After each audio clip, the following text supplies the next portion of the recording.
Ich hoffe, ihr hattet einen schönen Tag im virtuellen Ferienlager. Hier am Lagerfeuer sind für euch schon Philipp und Christoph vom Theater Ex Libris. Und jetzt geht's weiter mit unserer Geschichte. Das Gespenst von Canterville, zweiter Teil. Das Phantom.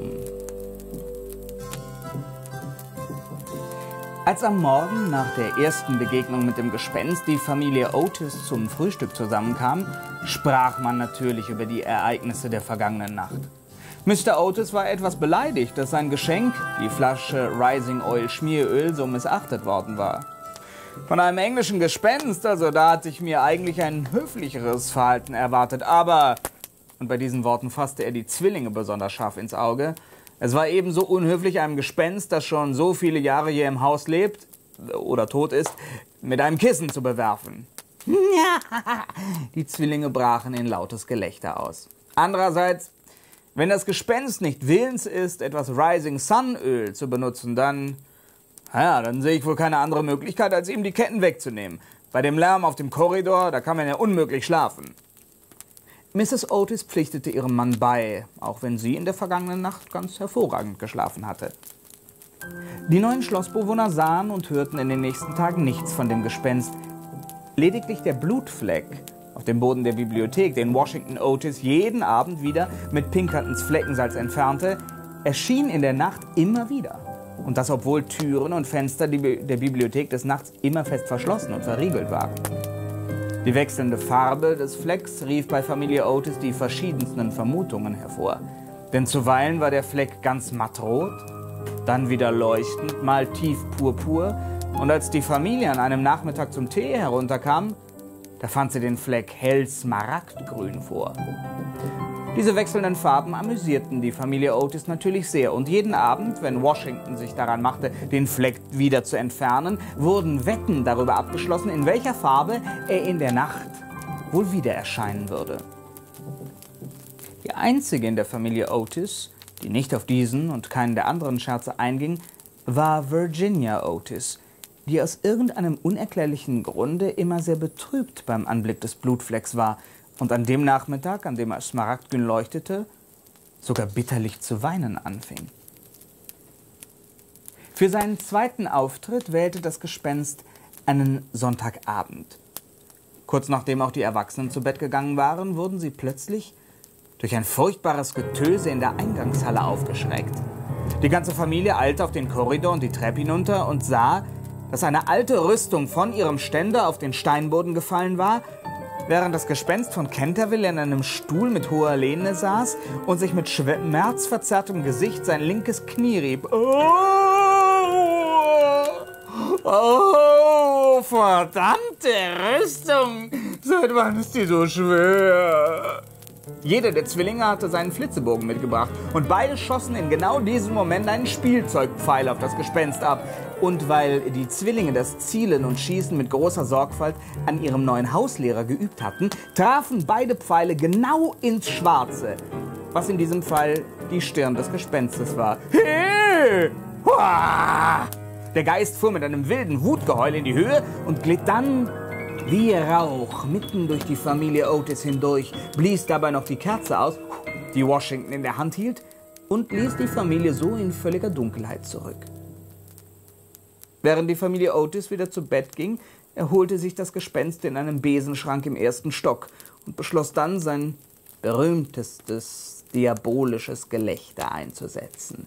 Das hatte sich ihm bei mancher Gelegenheit schon sehr nützlich erwiesen. Mein Lachen hat schon Haare vor Schreck weiß werden lassen, lange bevor diese Amerikaner das Färbemittel erfunden haben. Na, die werden was erleben. Wie ging das Lachen nochmal? Nein. Na, auch nicht. Ah, jetzt hab ich's wieder.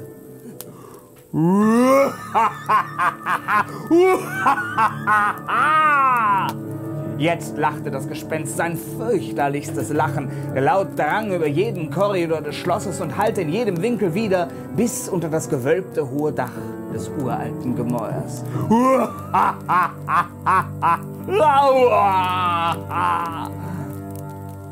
Doch kaum war das letzte grausige Echo dieses unheilvollen Lachens verhallt, da öffnete sich eine Tür und hervortrat Mrs. Otis, gekleidet in einen hellblauen Morgenrock. »Bitte verzeihen Sie, aber ich konnte nicht umhin, Ihren Schmerzensruf zu hören«, sagte die Mutter ganz sanft. »Mir scheint, Ihnen ist nicht ganz wohl. Deshalb wollte ich Ihnen kurz dieses Fläschchen Dr. Dobles Magentropfen bringen. Bei Verdauungsbeschwerden und Magenschmerzen ein hervorragendes Mittel. Ich nehme es selbst und die Kinder auch. 5 Tropfen genügen völlig. 10, wenn die Schmerzen anhalten.« Der Geist betrachtete Mrs. Otis, wurde zornrot und wollte sich auf der Stelle in einen großen schwarzen Hund verwandeln, ein Kunststück, wodurch er mit Recht berühmt war. Dann aber hörte er Schritte, ließ von seinem grausigen Vorhaben ab und begnügte sich damit, nur geisterhaft zu leuchten, während er mit dumpfen Wimmern sich in Rauch auflöste, gerade in dem Moment, als die Zwillinge auf ihn zukamen. Als der Geist sein kleines geheimes Zimmer im Westflügel erreicht hatte, brach er völlig zusammen. Die Rohheit der Zwillinge und dieser umsorgende Tonfall von Mrs. Otis waren natürlich außerordentlich ärgerlich. Aber was ihn am meisten betrübte, war, dass er die alte Rüstung nicht mehr hatte tragen können. Er hatte gehofft, dass sogar moderne Amerikaner erschüttert gewesen wären beim Anblick eines Gespenstes in voller Waffenrüstung. Und dabei war es doch seine eigene Rüstung. Ich habe sie mit großem Erfolg auf dem Turnier in Kenilworth getragen. Und die damalige Königin hat mir sehr viel Schmeichelhaftes über meine Figur in dieser Rüstung gesagt. Aber als ich die Rüstung heute anlegen wollte, da hat mich das Gewicht des alten Panzers und des Stahlhelms doch sehr überrascht. Ich glaube, ich habe mir beim Sturz nicht nur das Knie verletzt, sondern auch noch... tatsächlich... Ich habe mir die Hand verstaucht. Schockschwere Not wie Ungeschick. Das Gespenst fühlte sich nach diesem Vorfall mehrere Tage lang ernstlich krank und verließ sein geheimes Zimmer nur, um jede Nacht den Blutfleck in der Bibliothek wieder aufzufrischen, konnte sich allerdings nicht dazu aufraffen, weiterhin einen besonderen Einfallsreichtum bei der Auswahl der Farben an den Tag oder im Falle des Gespenstes an die Nacht zu legen. Da es sich ansonsten jedoch sehr schonte, kam das Gespenst bald wieder zu Kräften und beschloss, noch einen dritten Versuch zu unternehmen, dem amerikanischen Botschafter samt Familienanhang Angst und Schrecken einzujagen. Für diesen Auftritt wählte es nicht nur einen besonderen Tag, Freitag, den 13. August, sondern verwandt auch mehrere Stunden darauf, das richtige Kostüm auszuwählen. Nach sorgfältiger Abwägung entschied sich das Gespenst schlussendlich. Ich nehme, ja, den großen weichen Hut mit roter Feder, dann, das Laken mit Rüschen an Hals und Armen und, diesen großen rostigen Dolch. Schaurig, schrecklich, wunderbar.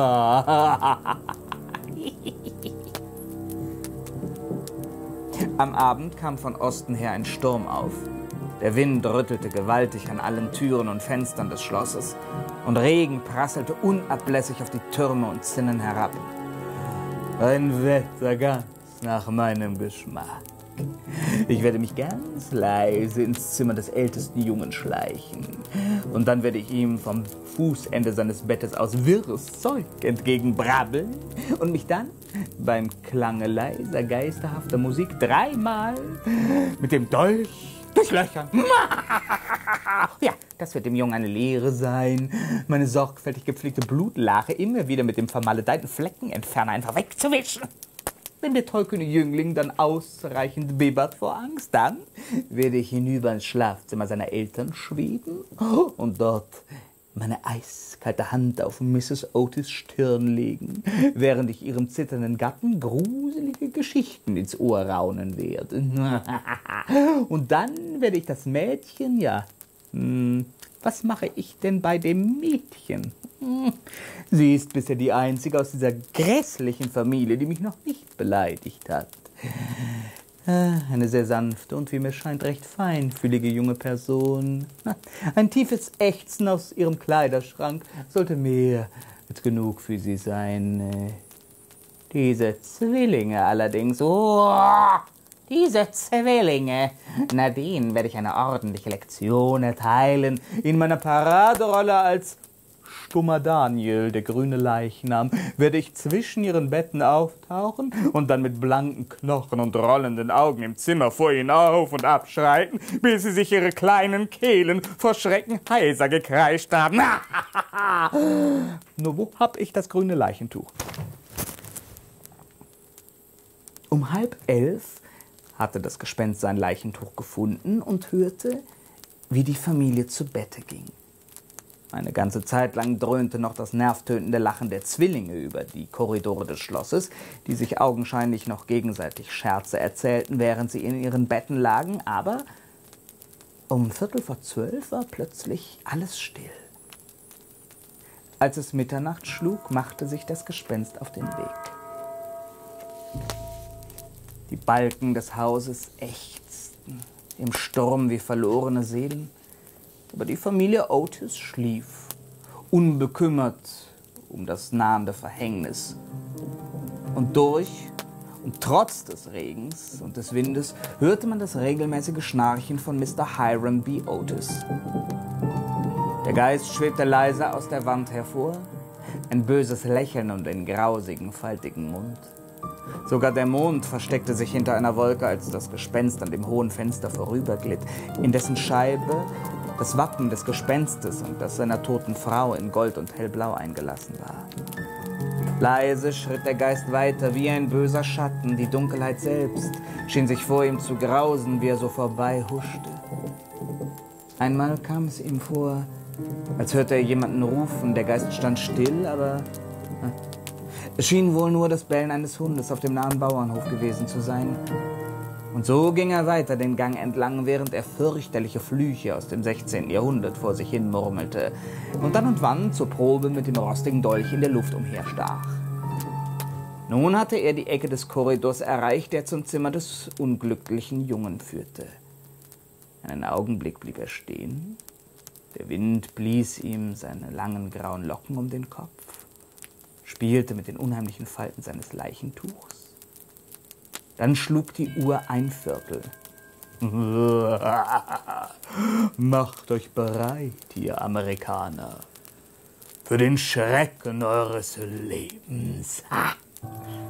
Der Geist lächelte zufrieden vor sich hin und machte einen Schritt um die Ecke. Aber kaum tat er das, da fuhr der Geist mit einem jammervollen Schreckenslaut zurück. Gerade vor dem Geist stand ein anderes Gespenst. Bewegungslos wie eine gemeißelte Statue und fürchterlich wie der Traum eines Wahnsinnigen. Was bist du für eine Schreckgestalt? Der Kopf, kahl und glänzend, das Gesicht rund und fett und weiß und der Mund seinem ewigen Grinsen schauerhaft verzerrt. Rote Lichtstrahlen kommen aus deinen Augen, der Mund ist eine einzige Feuerhöhle. Und dein scheußliches Gewand ist fast meinem Leichentuche ähnlich, nur noch viel grässlicher. Und was, Bruder, steht auf dem Schild, das du um den Hals trägst? Ist das die Liste deiner Missetaten, die du begangen hast und die dich dazu zwingen, als Geist umherzuwandeln? Und sprich, was willst du mit dieser entsetzlichen Keule, die du mit dir führst? Da der Geist von Canterville noch nie zuvor ein anderes Gespenst gesehen hatte, war er natürlich furchtbar erschrocken. Und nachdem er noch einen zweiten hastigen Blick auf diese entsetzliche Erscheinung geworfen hatte, floh er nach seinem Zimmer zurück, stolperte aber, als er den Korridor hinunterraste, über sein langes Laken und ließ dabei noch seinen Stuhl in Mr. Otis' Stiefel fallen. In seiner geheimen Kammer angekommen, warf sich der Geist auf das schmale Feldbett und zog die Decke bis zu seinem Kinn hinauf. Nach einer Weile erinnerte sich das Gespenst allerdings daran, dass es doch eigentlich über den ritterlichen Mut eines Sir Canterville verfügte und beschloss, noch einmal zu dem anderen Gespenst zu gehen und es zu fragen, was es eigentlich in seinem Schloss wolle. Aber noch nicht sofort, besser, wenn der Tag graute. Das schien dem Geist von Canterville der viel bessere Zeitpunkt, um diesem anderen Gespenst gegenüberzutreten. Als es dann zu dämmern begann, ging das Gespenst erneut zu der Stelle, wo seine Augen zuerst dieses grässliche weiße Phantom erblickt hatten. Inzwischen war in ihm die Überzeugung gereift, dass Gespenster zusammen doch besser als eins allein wären und dass man mit Hilfe dieses neuen Freundes erfolgreich gegen diese scheußlichen Zwillinge ins Feld ziehen könnte. Als das Gespenst jedoch den Korridor ihrer ersten Begegnung erreichte, da bot sich ihm ein fürchterlicher Anblick. Mein schauriger Freund, welches Unglück ist dir widerfahren? Das feurige Licht in deinen hohlen Augen ist erloschen. Die brutale Keule hast du fallen lassen und sag, wieso lehnst du in dieser mir höchst unbequemen erscheinenden Haltung an der Wand? Hier, nimm meine Hand, lass mich dir auf... Ah! Das Gespenst griff nach dem Arm des anderen Phantoms, da fiel zum Entsetzen des Geistes von Canterville der Kopf des anderen ab und rollte über den Boden. Der Körper des geisterhaften Verbündeten fiel in sich zusammen und mit einem Male hielt das Gespenst von Canterville wenig Geisterhaftes in den Händen. Eine weiße Bettgardine mit einem Besenstiel und da vorne auf dem Boden liegt ein ausgehöhlter Kürbis. Und welche Schandtaten waren nun auf dem Plakat um deinen Hals zu lesen? Das Otis-Gespenst. Der einzig wahre und originale Spuk. Vor Nachahmung wird gewarnt. Alle anderen sind unecht. Also, das ist... diese grässliche Familie Otis. Zum Narren gehalten haben sie mich und ich bin darauf hereingefallen. Na, wartet, dies gelobe ich. Wenn der Hahn zum zweiten Mal kräht, dann werden entsetzliche Bluttaten geschehen und Mord wird auf leisen Sohlen durch das Haus schleichen. Kaum hatte das Gespenst diesen furchtbaren Schwur zu Ende geschworen, als vom roten Ziegeldach des nahegelegenen Bauernhofs der Hahn zum ersten Mal krähte. Ja, das war der erste Schrei des Unglücksboten. Wartet nur, Familie Otis, bis er zum zweiten Mal kräht. So lange stehe ich hier auf diesem Korridor vor euren Zimmern und werde über euch kommen beim zweiten Hahnenschrei. Gleich wird es passieren. Gleich kräht er ein zweites Mal. Der Geist wartete. Es wurde 5 Uhr, 6 Uhr. Stunde um Stunde verrann, aber der Hahn krähte aus irgendeinem Grund nicht noch einmal.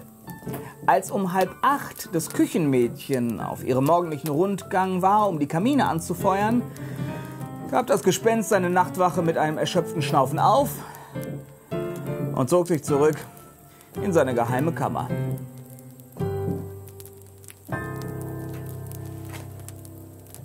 Und hier ziehen sich jetzt auch alle zurück ins Bett.